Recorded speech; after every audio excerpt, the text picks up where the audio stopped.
اعوذ باللہ من الشیطان الرجیم بسم اللہ الرحمن الرحیم۔ نیک اولاد کے اعمال سے میت کو فائدہ۔ یہ بات بہت بڑی غنیمت ہے کہ کوئی شخص اپنی زندگی میں بے شک دولت کمائے، دنیا کمائے،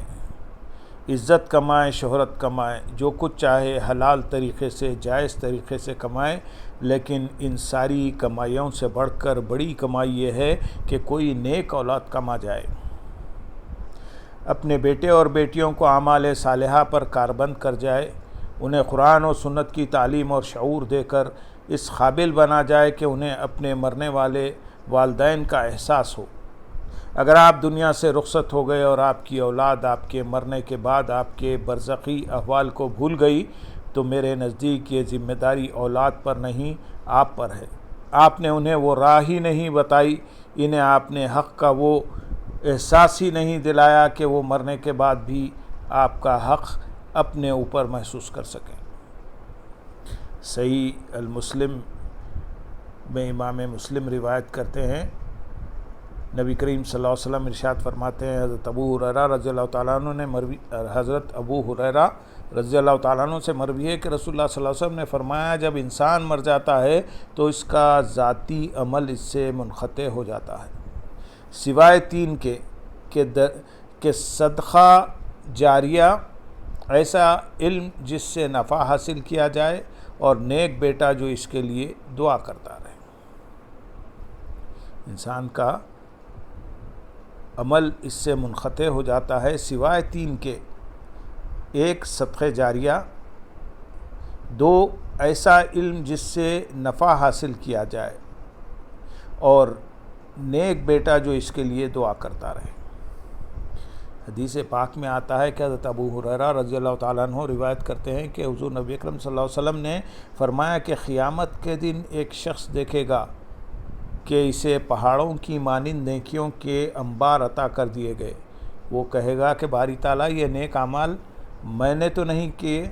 لیکن اتنی عزت افزائی میرے کس سبب سے ہو رہی ہے؟ جواب آئے گا کہ میرے بندے،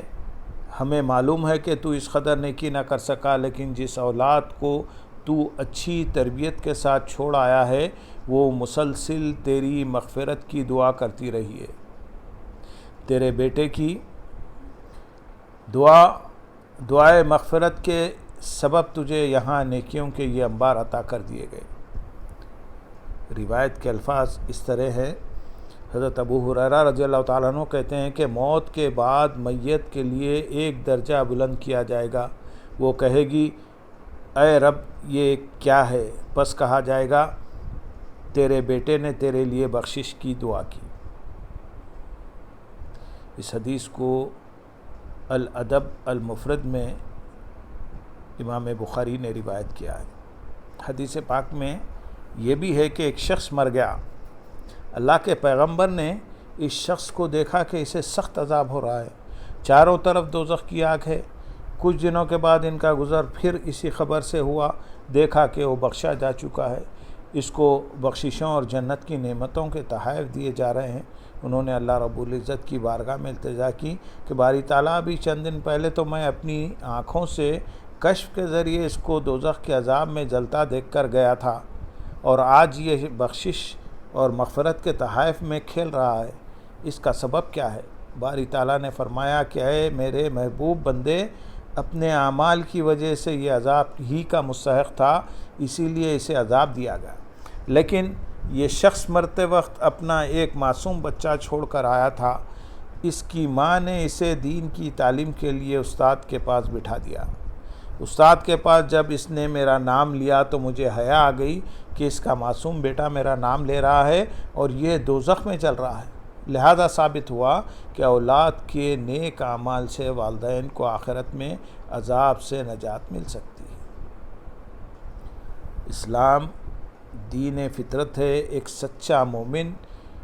وہ مرد کوہستانی ہو یا بندہ صحرائی، اپنے قول و عمل سے فطرت کے مقاصد کی نگہبانی کرتا ہے، یعنی اس کا ہر عمل اپنے خالق حقیقی کی اطاعت اور رسول آخر الزماں صلی اللہ علیہ وسلم کی اتباع اور ان کی خوشنودی کے حصول کی راہ میں گزرتا ہے۔ دعائے نیم شبی لرزتے ہونٹوں پر مچلتی ہے تو رحمت کے ان گنت دروازے کھل جاتے ہیں، اسی لیے دعا کو عبادت کی روح قرار دیا گیا۔ بندہ مومن اس طرح اس روح کو اپنی سانسوں کی گرمی میں زندہ و متحرک رکھتا ہے۔ دعا بندے اور خدا کے درمیان اس عاجزانہ سرگوشی کا نام ہے جس میں شان بندگی کا ہر پہلو مومن کی میراث ٹھہرتا ہے۔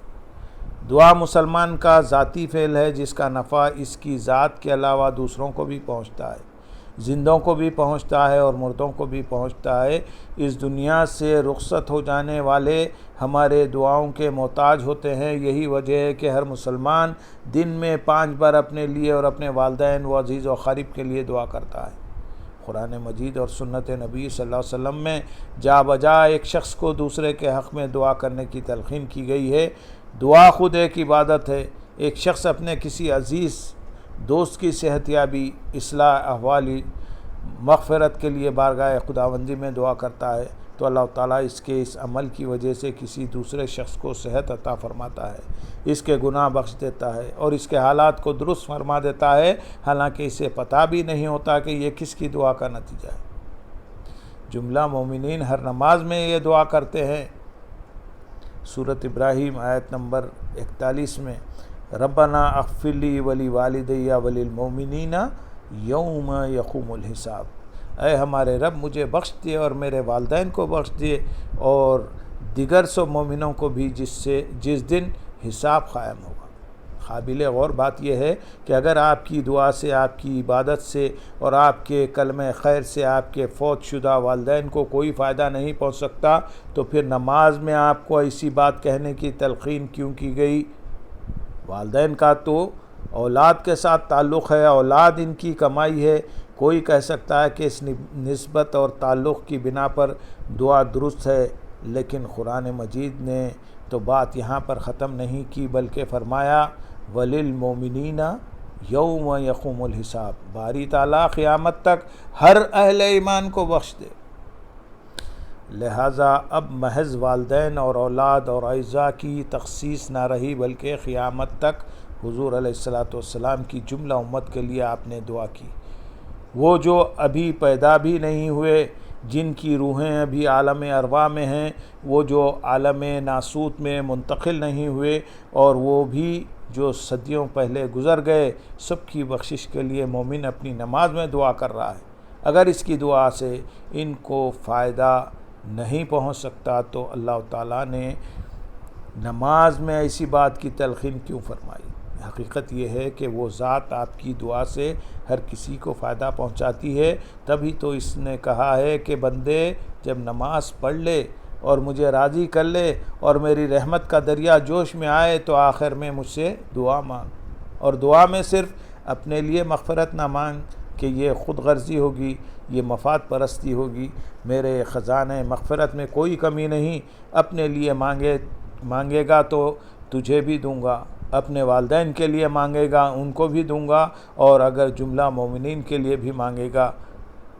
تو ہر مومن کو بھی بخش دوں گا، لیکن تیری بخشش میں کوئی کمی نہیں ہوگی۔ حضرت سفیان ثوری رحمۃ اللہ علیہ بیان کرتے ہیں کہ لوگوں، جس طرح اس دنیا میں تم